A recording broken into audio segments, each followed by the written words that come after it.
ఒక్కసారి కొమ్మూరి గోల్డ్ కి కాల్ చేయండి. తాకట్లో ఉన్న మీ బంగారాన్ని విడిపించి మార్కెట్ ప్రైస్ కి వాళ్ళు కొనుక్కుని మిగతా డబ్బులు మీకు ఇచ్చేస్తారు. రైట్, బ్రేకింగ్ న్యూస్ చూస్తున్నాం. మన టీవీ స్క్రీన్ పై కేసీఆర్ కేటీఆర్ ను కోలుకోలేని దెబ్బతీశారు కల్వకుంట్ల కవిత. తన పార్టీ పేరును టీఆర్ఎస్ అంటే తెలంగాణ రాష్ట్ర సేనగా ప్రకటించారు కల్వకుంట్ల కవిత. ఒక రకంగా కల్వకుంట్ల ఫ్యామిలీని ఊహించని దెబ్బ కుట్టారు ఆవిడ. పార్టీ జెండాలో 3 రంగులు ఉన్నాయి. చాలా డిఫరెంట్గా ఫ్లాగ్ డిజైన్ చేశారు. పసుపు, ఆకుపచ్చ, మధ్యలో బ్లూ కలర్ వచ్చేలా జెండాలో కొత్తదనం. సో అంటే చాలా అర్థం వచ్చేలా కనిపిస్తోంది. సీఎం అవ్వడానికే వచ్చానని, కేసీఆర్ ప్రభుత్వంలో పనిచేసేందుకు సిగ్గుపడుతున్నానంటూ కల్వకుంట్ల కవిత కీలక వ్యాఖ్యలు చేశారు. తెలంగాణ ఇచ్చింది కేసీఆర్ కాదు, మనందరం కొట్లాడినామంటూ వేదిక దగ్గరికి వచ్చిన టీఆర్ఎస్ కార్యకర్తల్లో జోష్ పెంచారు కల్వకుంట్ల కవిత. బీఆర్ఎస్ నుంచి తెగతెంపులు చేసుకున్న కల్వకుంట్ల కవిత కొత్త పార్టీని పెట్టారు. తెలంగాణ రాష్ట్ర సేనగా టీఆర్ఎస్ పేరుతో కొత్త పార్టీని ఆవిడ ప్రకటించారు. మేడ్చల్ జిల్లా మునీరాబాద్ వేదికగా ఒక సభ పెట్టారు. పార్టీ పేరు, జెండాను, ఆ యొక్క ఎయిమ్ని కూడా ఆవిష్కరించారు కల్వకుంట్ల కవిత. సో పసుపు, నీలం, తెలుపు రంగులతో టీఆర్ఎస్ పార్టీ జెండా రూపుదిద్దుకుంది. కవిత ప్రకటించిన టీఆర్ఎస్ తెలంగాణ రాష్ట్ర సేన పార్టీ జెండా విడుదలైంది. చూస్తున్నారు మన టీవీ స్క్రీన్పై ఎక్స్క్లూజివ్గా. అదే టీఆర్ఎస్ పార్టీ జెండా. 3 రంగులు కనిపిస్తున్నాయి. పసుపు, నీలం, తెలుపు రంగులు. సో పసుపు రంగులో జెండా మొత్తం ఉంటే అందులో తెలంగాణ రాష్ట్ర మ్యాప్ ఉంది. ఈ మ్యాప్ నీలం రంగులో ఉంది. టీఆర్ఎస్ అనే అక్షరాలు తెలుపు రంగులో ఉన్నాయి. తెలంగాణ రాజకీయాల్లో మరో కొత్త పార్టీ పురుడు పోసుకుంది. తెలంగాణ రాష్ట్ర సేన పేరుతో కొత్త పార్టీ ఏర్పాటు చేశారు కవిత.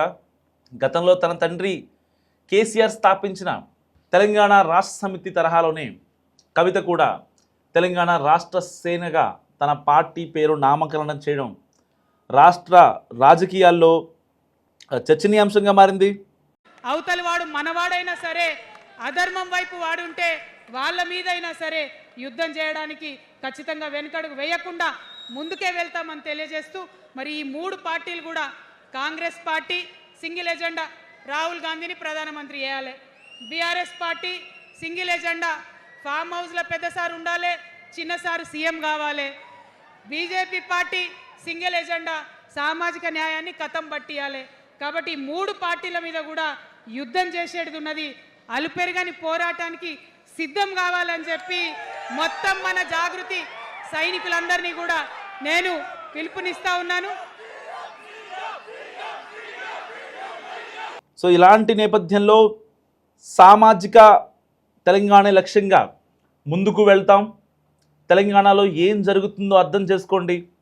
బీజేపీ అనే పార్టీ తెలంగాణ ఏర్పాటు ఇష్టం లేదు. ఇక బీఆర్ఎస్ విషయానికి వస్తే నీళ్లు, నిధులు, నియామకాలను గాలికి వదిలేసింది. ఆనాడు టీఆర్ఎస్ కోసం పనిచేశా. ఆనాటి కేసీఆర్ వేరు, ఇప్పుడున్న కేసీఆర్ వేరు. కేసీఆర్ మారిన మనిషి, మరమనిషి, మన మనిషి కాదు. ప్రజలకు కష్టం వస్తే కేసీఆర్ రావట్లేదు. గుంటనక్క చేతుల్లో ఖైదీ అయిన వ్యక్తి కేసీఆర్ అంటూ కల్వకుంట్ల కవిత కీలక వ్యాఖ్యలు చేశారు. అధికారం ముందు మమకారం తగ్గిందా, కేసీఆర్ గారు రాజకీయ పరిణతి లేకుండా మాట్లాడుతున్నారంటూ హాట్ కామెంట్స్ చేశారు కవిత. రాష్ట్రంలో కర్కోటకడి పాలన చూస్తుంటే, రేవంత్ రెడ్డి సర్కార్ చూస్తుంటే కేసీఆర్ పట్టించుకోవట్లేదు, ఏం మాట్లాడట్లేదు.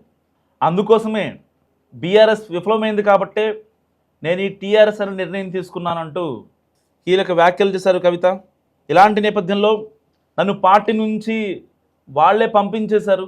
సో పార్టీలో ఉండి గట్టిగా పోరాడలేకపోయా. ఇప్పుడు నా రాష్ట్రం కోసం పోరాడుతా. కాళేశ్వరంలో అవినీతి జరిగిందని చెప్తే నన్ను పక్కన పడేసి పందికొక్కులను పక్కన పెట్టుకున్నారు. ఇది ఒక ఇనిషియేషన్ మాత్రమే.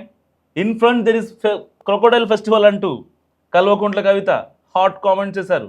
టార్గెట్ ఇటు కేసీఆర్, కేటీఆర్గా కవిత విమర్శలు గుప్పిస్తారు. అంతకుముందు బంజారాహిల్స్లోని తన నివాసంలో కవిత దంపతులు ప్రత్యేక పూజలు చేశారు. సర్వమత ప్రార్థనల తర్వాత కవిత తన భర్త, కుటుంబ సభ్యుల ఆశీర్వాదం తీసుకున్నారు. బంజారాహిల్స్ నుంచి ర్యాలీగా బయలుదేరిన కవిత పార్టీ శ్రేణులతో కలిసి అమరవీరుల స్తూపం వద్ద చేరుకుని నివాళులర్పించారు. సో అక్కడ మీడియాతో మాట్లాడిన కవిత తెలంగాణలో సరికొత్త విప్లవం రాబోతుందన్నారు. తాను ఖచ్చితంగా తెలంగాణకు సీఎం అవుతానంటూ ఆవిడ ధీమా వ్యక్తం చేశారు.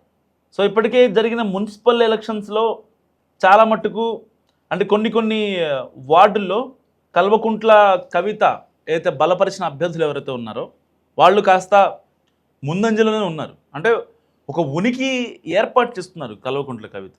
పార్టీ పెట్టడానికంటే ముందుగానే ఆల్రెడీ ఎస్టాబ్లిష్డ్ పార్టీని తీసుకొని సో ఎట్టి పరిస్థితుల్లో వీఆర్ డూయింగ్ సంథింగ్ అనే ఒక ఇదిని జనాలు తీసుకెళ్ళగలిగారు. మరి ఇలాంటి నేపథ్యంలో కల్వకుంట్ల కవితకి జనాలు సపోర్ట్ చేస్తారా లేదా, మీరు ఏమనుకుంటున్నారో మస్ట్గా కామెంట్ చేసే ప్రయత్నం చేయండి. కొత్తగా పార్టీ పెట్టారు అండ్ తన హయాంలో తెలంగాణలో ఏదైతే బీఆర్ఎస్ పార్టీలో ఉన్నారో ఆవిడ ఒక ఎమ్మెల్సీగా ఉన్నారు, ఒక టీఆర్ఎస్ ఉన్నప్పుడు తెలంగాణ రాష్ట్ర సమితి ఉన్నప్పుడు ఆవిడ ఒక ఎంపీగా పనిచేశారు. సో అప్పటి ప్రభుత్వంలో దాదాపుగా కేసీఆర్ 10 ఏళ్ళు పరిపాలించారు తెలంగాణ రాష్ట్రాన్ని. ఆ టైంలో జరిగినటువంటి మంచి చెడులు మొత్తం కూడా కల్వకుంట్ల కవితకు తెలుసు. సో ఇప్పుడు ఈ యొక్క చేరికల పైన కూడా కల్వకుంట్ల కవిత చాలా గట్టిగా ఫోకస్ పెట్టారు. బీఆర్ఎస్ ఎమ్మెల్యే దాదాపుగా 20 మంది బీఆర్ఎస్ ఎమ్మెల్యేలు కవితతో టచ్లో ఉన్నారంటూ ఆవిడ మాట్లాడిన మాటలు నిజంగా హాట్ టాపిక్గా మారాయి తెలంగాణ రాజకీయాల్లో. తెలంగాణ ఉద్యమంలో కీలక పాత్ర పోషించా ఆ యొక్క ఉద్యమ నాయకులు ఎవరైతే ఉన్నారో ప్రాణాలు కోల్పోయిన వారు, వాళ్ళ వారసులు, తెలంగాణ కోసం పనిచేసినటువంటి వాళ్ళకి పార్టీలో ప్రాధాన్యత ఇస్తాను. అండ్ సింగరేణి అంటే నాకు చాలా ఇష్టం. సో అందరి తెలంగాణ ఆడబిడ్డలందరినీ ఏకం చేసిన ఘనత తెలంగాణ జాగృతి అంటూ ఆవిడ మాట్లాడారు. సో 12 ఏళ్ళు గడిచిన 10 ఏళ్ళు కేసీఆర్ పాలనలో మనం ఏం సాధించుకోలేకపోయాం. 12 ఏళ్ళు 2 ఏళ్ళు ఈ యొక్క రేవంత్ రెడ్డి పాలన మనం ఏం సాధించుకోలేకపోయాం. మన తెలంగాణ కళలన్నీ ఇంకా నిజం కాలేదు. సామాజిక తెలంగాణ రథచక్రం ఎక్కడో విరిగి ముక్కలైందంటూ ఆవిడ హాట్ కామెంట్స్ చేశారు. తెలంగాణ ప్రజలు నన్ను క్షమించాలి, కేసీఆర్ పాలనలో ఆశించిన ఫలితాలు రాలేదు, ఆ తప్పు సరిదిద్దుకునేందుకే ఇవాళ తెలంగాణ రాష్ట్ర సేనతో మీ ముందుకు వచ్చాను. సో తెలంగాణలో ఉన్న 3 పార్టీలు అధర్మం, అవినీతి, బంధుప్రీతితో నిండిపోయాయి. ఎంతోమంది ఎన్నో మాట్లాడారు, కానీ మనకు ఏమీ చేయలేదు. ఆ 3 పార్టీలపైన టీఆర్ఎస్ తరపున పాంచజన్యం పూరిద్దాం. ప్రస్తుతం మనమే ప్రధాన ప్రతిపక్షం, మరో 2 ఏళ్లలో అధికార పక్షం అంటూ ఆవిడ మాట్లాడిన మాటలకి అక్కడికి వచ్చిన టీఆర్ఎస్ కార్యకర్తలు, కవిత అభిమానులు, కార్యకర్తలు వీళ్ళంతా ఒక్కసారిగా ఫుల్ జోష్లోకి వెళ్ళిపోయారు. సో మరి ఇలాంటి నేపథ్యంలో కవితని ఇటు తెలంగాణ ప్రజలు ఒక్కసారి అవకాశం ఇవ్వండి అంటే యాక్సెప్ట్ చేస్తారా లేదా?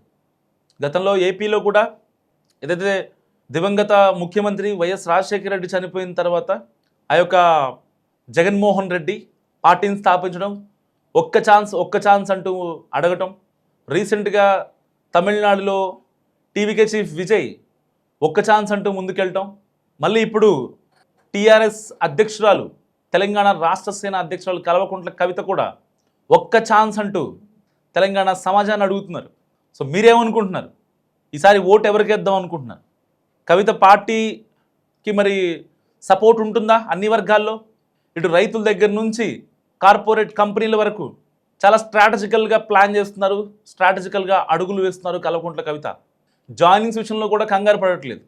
ఎవరైతే టచ్లో ఉన్నారో వాళ్ళతోనే మాట్లాడుతున్నారు. బేసిక్గా ప్రతి పార్టీకి ఒక రాజకీయ పార్టీగా పురుడు పోసుకున్నటువంటి ఏ కొత్త పార్టీకైనా కార్యకర్తలు కావాలి, నాయకులు కావాలి. రేపొద్దున డిఫెండ్ చేయాలంటే ప్రతిదానికి కవిత కాకుండా సో కొంతమంది నాయకులు అవసరం అయ్యే ఛాన్స్ ఉంటుంది. అలాంటి టైంలో వెల్ నోన్ పర్సన్స్ అయితే ఇంకా బాగుంటుందని ఏ పార్టీ అధ్యక్షుడైనా ఆలోచిస్తారు. సో ఇప్పుడు కవిత కూడా సేమ్ స్ట్రాటజీని వర్కౌట్ చేస్తున్నారు.